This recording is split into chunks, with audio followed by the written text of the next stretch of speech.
Students, आपका स्वागत है हमारे यूट्यूब चैनल पे, जिसमें हम आज क्लास 10th का जो पाठ्यक्रम है उसके अनुसार आपको अलंकार बताने वाले हैं। देखिए, उपमा, रूपक और उत्प्रेक्षा, तीन ही अलंकार आपके पूछे जाएंगे, उपमा, रूपक और उत्प्रेक्षा। तो उपमा अलंकार की परिभाषा देखिए, जहाँ किसी वस्तु या व्यक्ति की किसी अन्य वस्तु या व्यक्ति से समान गुण धर्म के आधार पर तुलना की जाए।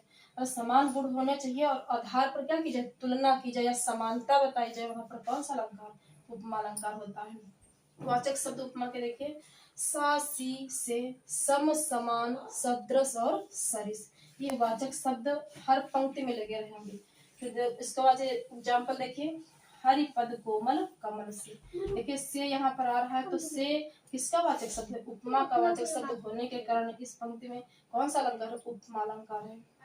दूसरा देखिए, पीपर पात सरिस मन डोला, पीपर पात सरिस मन डोला, सरिस शब्द आ रहा है, तो यहाँ पे सरिस शब्द किसका उपमा का वाचक शब्द है। सरिस शब्द देखिए यहाँ पे, तो सरिस वाचक शब्द किसका है, उपमा का, इसीलिए यहाँ पे कौन सा अलंकार है, उपमा अलंकार है। यहीं कहीं पर बिखर गई वह भग्न विजय माला सी, आहुति शीघ्र चढ़ी चिता पर चमक उठी ज्वाला सी।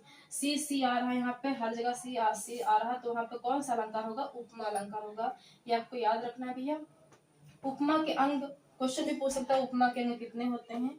तो उपमा के अंग 4 होते हैं, उपमेय, उपमान, साधारण धर्म और वाचक शब्द। ये आपको याद कर लेना है। फिर से देखिए, वाचक शब्द किसमें, सा सी से, सम समान सदृश सरिस आदि जिस पंक्ति में आए वहां पर कौन सा अलंकार होगा, उपमा अलंकार हो सकता है। वाचक शब्द भी पूछ सकता है, ऐसे पंक्तियां देगा तो उसमें पूछेगा कौन सा अलंकार है। तो आपको ये पंक्तियां और वाचक शब्द आपको याद रखना है। उपमा की परिभाषा अगर कोई ऐसे ही पूछ ले, उपमेय में उपमान की समानता की जगह वहां पर कौन सा अलंकार है, तो उपमेय में उपमान की समानता की जगह वहां पर उपमा अलंकार है। रूपक अलंकार की परिभाषा, रूपक अलंकार जहां पर उपमेय में उपमान का भेद रहित आरोप किया जाता है, वहां पर कौन सा अलंकार होता है, रूपक अलंकार होता है। तो रूपक अलंकार के एग्जांपल्स देखिए, ये डिफिनेशन भी पूछी जा सकती है कि इसमें ऐसे डिफिनेशन लिखा होगा, उसमें पूछा जाएगा यहाँ पर कौन सा अलंकार है। तो उपमेय में उपमान का भेद रहित आरोप हो, वहां पर कौन सा अलंकार होता है, रूपक अलंकार होता है। एग्जाम्पल, चरण कमल बंदो हरि राही, चरण कमल बंदो हरि राही, कमल रूपी चरण, यहाँ पे जहाँ पे योजक चिन्ह लगा होगा वहां पर रूपी शब्द स्पष्ट होगा। जब रूपी शब्द स्पष्ट हो तो वहां पर रूपक अलंकार होता है।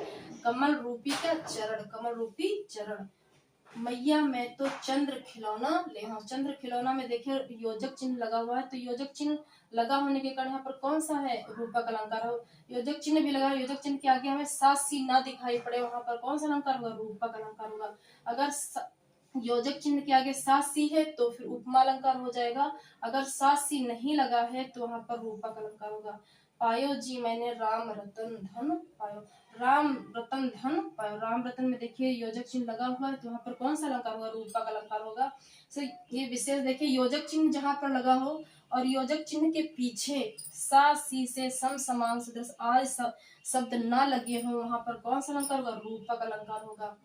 तो एग्जाम्पल भैया लर्न कर लीजिए, और ये इसकी परिभाषा, जो परिभाषा है वो भी आप अच्छे से याद कर लीजिए। योजक चिन्ह आपको ध्यान रखना, योजक चिन्ह लगा होगा, कभी कभी नहीं भी रहता है, तो उसमें सा सी से, सम समान सदस्य आज चीजें ना आए वहां पर, तो वहां पर कौन सा अलंकार होगा, रूपक अलंकार होगा। जबकि उपमा में सा सी से होगा और योजक चिन्ह के बाद सा सी हो सकता है, तब आपका उपमा होगा, और इसमें ऐसा कुछ भी नहीं है। रूपक अलंकार में ये योजक चिन्ह आए लेकिन सा सी से समसमान ना आए, तो वहां पर रूपक अलंकार होता है। अगला देखिए, उत्प्रेक्षा अलंकार। उत्प्रेक्षा अलंकार की परिभाषा देखिए, उत्प्रेक्षा की परिभाषा, जहां उपमेय में उपमान की क्या किया जाए, संभावना किया जाए, वहां पर कौन सा अलंकार होता है, उत्प्रेक्षा अलंकार होता है। जहां उपमेय में उपमान की संभावना किया जाए, क्या किया जाए, संभावना किया जाए, वहां पर क्या अलंकार होता है, उत्प्रेक्षा अलंकार होता है। उत्प्रेक्षा अलंकार के जो वाचक शब्द है, मनु मानो, जन जानो, मनो जनो इत्यादि शब्द वाचक शब्द आपके आएंगे। दोहे में तो आपको कौन सा अलंकार होगा, उत्प्रेक्षा अलंकार होगा। जैसे एक एग्जाम्पल देखिए, सोहत ओढ़े पीत पटु, श्याम सलोने गात, मनहु नीलमणि शैल पर आतप प्रयो प्रभात। इसमें मनहु शब्द आया हुआ है, तो मनहु शब्द वाचक शब्द किसका है, उत्प्रेक्षा का, इसीलिए यहाँ पर कौन सा अलंकार है, उत्प्रेक्षा अलंकार है। दूसरा देखिए, धाये धाये काम सब त्यागी, मनहु रंग निधि लूटल लागी। तो मनहु शब्द यहाँ पर आया हुआ है, वाचक शब्द है ये, उत्प्रेक्षा अलंकार का, इसलिए यहाँ पर कौन सा अलंकार है? उत्प्रेक्षा अलंकार है। तीसरा देखिए, चमचमात चंचल नयन बीच घूंघट पट छीन मनो सुरसरता विमल जग उछरत जुग मीन। तो यहाँ पर मनो वाचक शब्द आया हुआ है, इसीलिए यहाँ पर कौन सा अलंकार है? उत्प्रेक्षा अलंकार है। जैसे उपमा है, तो उपमा में जहाँ उपमेय में उपमान की समानता की जाए वहां पर उपमा अलंकार होता है, और रूपक अलंकार में जहाँ पर उपमेय में उपमान का भेद रहित आरोप किया जाए वहां पर रूपक अलंकार होता है। उत्प्रेक्षा में जहाँ उपमेय में उपमान की संभावना की जाए वहां पर उत्प्रेक्षा अलंकार होता है। आपको वाचक शब्द याद रखने हैं तीनों के, और एग्जाम्पल्स भी आपको अच्छे से लर्न कर लेना है। Like and subscribe my channel.